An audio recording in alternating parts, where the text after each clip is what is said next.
नमस्कार। मेरे साथ ब्रिजपाल जी हैं, 55 साल के, यमुनानगर से आए थे हमारे हिम्स हॉस्पिटल चंडीगढ़ में। आप बताओ इनको भैया क्या तकलीफ थी, आप यहाँ क्यों आए हो?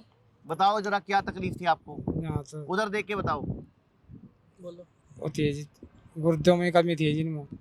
गुर्दों की तकलीफ थी, हाँ। किडनी फेल था आपका।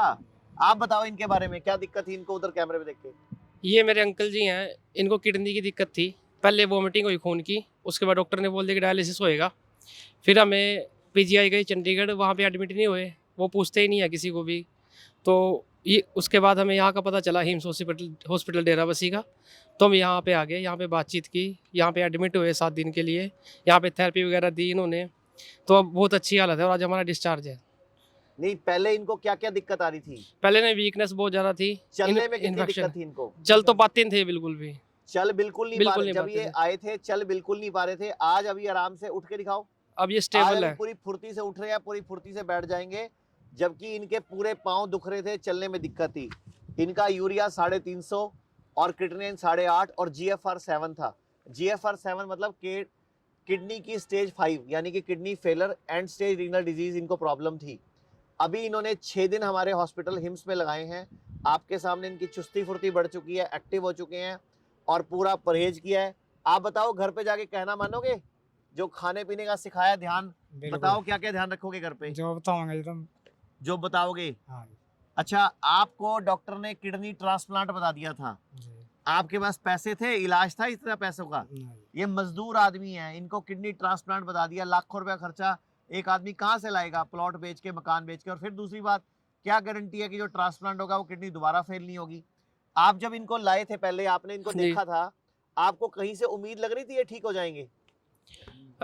किसी और हॉस्पिटल में थी नहीं उम्मीद, पर यहाँ पे आके बातचीत करके थोड़ी उम्मीद जागी थी। विल पावर स्ट्रांग हुई थी हमारी यहाँ पे आके, और अब तो रिजल्ट सामने ही है। अब आप देश के लोगों को क्या कहना चाहोगे जिनको किडनी फेल की या लीवर फेल की दिक्कत है, उनको क्या बोलना चाहोगे इस हिम्स चंडीगढ़ के बारे में?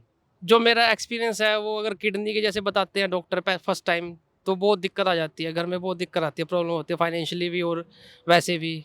आपको पता नहीं चलता हम कहाँ जाएँ। पहले आप जाओगे डायलिसिस के लिए, तो वहाँ भी मत जाएँ, बिल्कुल भी ना जाएँ डायलिसिस के लिए। तो सीधा आप डॉक्टर से बात करें, मनीष आचार्य जी से। यहाँ पे संपर्क नंबर बहुत सारे हैं, देखिए इनका शो, और यहाँ जाएँ सीधे, आपको फ़ायदा होएगा। तो आपने देखा किस तरह ये पेशेंट हमारे साथ हैं और ये रिकवर हुए हैं।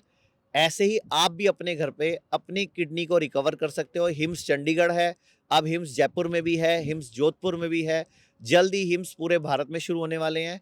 बस मैं सिर्फ सभी किडनी पेशेंट को ये बोलना चाहूँगा कि जब आप हिम्स चंडीगढ़ या हिम्स किसी भी तरह से आप हमारे थ्रू अपनी किडनी को जब रिकवर कराते हो, डायलिसिस बंद हो जाता है, उसके बाद भी पूरे जीवन काल आयुर्वेद को ना छोड़ें। कुछ दवाइयाँ लगातार आयुर्वेद की लगातार चलती हैं। उसी दौरान किसी भी तरह की इमरजेंसीज होंगी, वो भी हम आयुर्वेद से डील करते हैं, ताकि दोबारा किडनी फेल या दोबारा आपकी किडनी का पैरामीटर्स ना बिगड़े। क्योंकि कुछ पेशेंट्स में देखा जाता है 3-4-6 महीने बाद उनको बुखार, जुकाम, खांसी, सिरदर्द कुछ भी होता है, वो फिर दोबारा एलोपैथी लेते हैं और दोबारा से उनका क्रिएटिनिन वापस जो मेंटेन हो रहा था काफ़ी टाइम से, उन दवाइयों के साइड इफेक्ट की वजह से वापस बिगड़ जाता है। तो मैं बोलना चाहूँगा, डैमेज को कंट्रोल करो और मेंटेन करो, मतलब किडनी को मेंटेन करो लाइफ लॉन्ग आयुर्वेद के साथ। पूरे भारत में हमारे 160 लगभग सेंटर हैं, वहाँ पर डॉक्टर से मिलके भी आप अपनी किडनी को मेंटेन कर सकते हैं। पहले कुछ दिन हिम्मत चलती है जब तक डायलिसिस बंद होता है, उसके बाद सारा कुछ मेंटेनेंस का प्रोसीजर सिखाया जाता है। उसके लिए डाइट का बहुत बड़ा रोल है, आपकी इच्छा शक्ति का बहुत बड़ा रोल है, पंचकर्मा का रोल है, और एक जो हम आपको गर्म पानी में बैठने के लिए टप में बोलते हैं, और एक लेग एलिवेशन यानी कि पाँव 10 डिग्री ऊपर रहते हैं सिर से, उसके लिए बोलते हैं। वो सब आपको घर पे अरेंजमेंट करना है। तो यही किडनी आपका जीवन चलाने में सक्षम हो जाती है, या वही किडनी मेंटेन हो जाती है। GFR बढ़ने लग जाता है, और आप टेस्ट के लिए हम बोलते हैं कि DTPA स्कैन कराएं किडनी का।